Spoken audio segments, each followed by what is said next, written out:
Bonjour à tous, on se retrouve pour une nouvelle position avec ici le trait pour les blancs et regardons la protection des rois en priorité.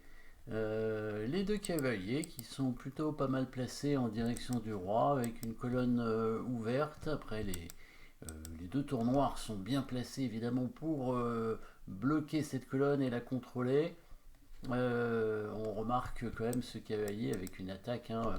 Éventuellement sur ce pion, il y a la dame blanche qui pourrait arriver, donc on pourrait voir évidemment une menace de mat à ce niveau-là. Le roi blanc, donc il y a la colonne ouverte à côté de lui, mais pour l'instant elle est un peu bloquée par le cavalier, par un pion qui protège aussi ce cavalier. Le pion un peu fragile, mais au niveau de la diagonale du roi, mais il est protégé. A priori, bon, il n'est pas encore attaqué suffisamment. Et au niveau du matériel, dame de tour, 2 cavaliers, dame de tour, fou et cavalier, 5 pions pour les blancs et 6 pour les noirs. Donc un pion d'avance pour les noirs. Mais évidemment, c'est au blanc joué. Et on remarquera quand même le fou bien bloqué hein, derrière ces pions ici pour l'instant. Et donc, quels sont les coups forcés pour les blancs dans cette position? On voit quelques échecs de cavalier.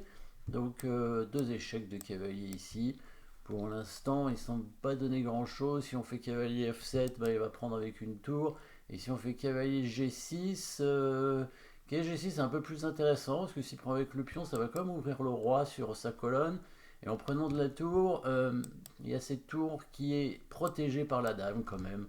Donc pour l'instant ça va, mais on remarque déjà que il peut y avoir des possibilités. Hein, si jamais on pouvait dévier la dame, il pourrait du coup pas prendre de la tour. Ça pourrait être une option. Donc la menace de mat, on l'a vu avec la dame qui peut attaquer ce pion de deux façons, soit en D3, soit en C2 a priori.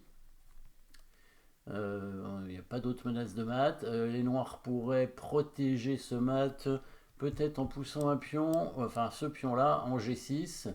C'est le seul pion qui pourrait avancer évidemment pour parer. La tour pourrait éventuellement bouger en H6. Attention quand même, comme on a vu tout à l'heure, hein, l'attaque sur la tour derrière. Donc plutôt le pion en G6 qui avancerait. C'est pas un mauvais coup, hein, dame C2 probablement, parce que G6 c'est quand même un affaiblissement sur le roi. Mais évidemment, on va chercher un peu mieux ici avec les blancs, qui vont simplement gagner du matériel à l'aide d'un thème tactique simple, hein, évidemment. Donc on va retrouver ici le clouage pour commencer, et après l'attaque à la découverte. Donc ça va pas être très très compliqué, vous avez certainement déjà trouvé la solution avec la dame sur la colonne de la tour. On a la possibilité de prendre le cavalier parce que quand il reprend la dame avec le pion, on va simplement prendre la dame avec la tour et donc on a trouvé tout à l'heure la déviation, hein. Si la tour bouge, en prenant la tour, on a l'attaque à la découverte ici avec le cavalier en G6 qui permet de prendre la tour et c'est mat, hein, puisque même s'il prend avec le pion, la case devant le roi est protégée. Donc c'est assez simple ici, hein. La dame donc qui prend le cavalier. Gagnons une pièce tout simplement parce que si les noirs reprennent la dame, on prend la dame ici. On a déjà gagné une pièce dans cette position dans tous les cas. Et s'il prend la tour, il se fait mater rapidement. Cavalier prend et prend, tour mat évidemment. Bon bah avec une pièce de moins, hein, les blancs devraient quand même l'emporter assez facilement. Merci d'avoir suivi cette petite position. N'oubliez pas de vous abonner et à très bientôt.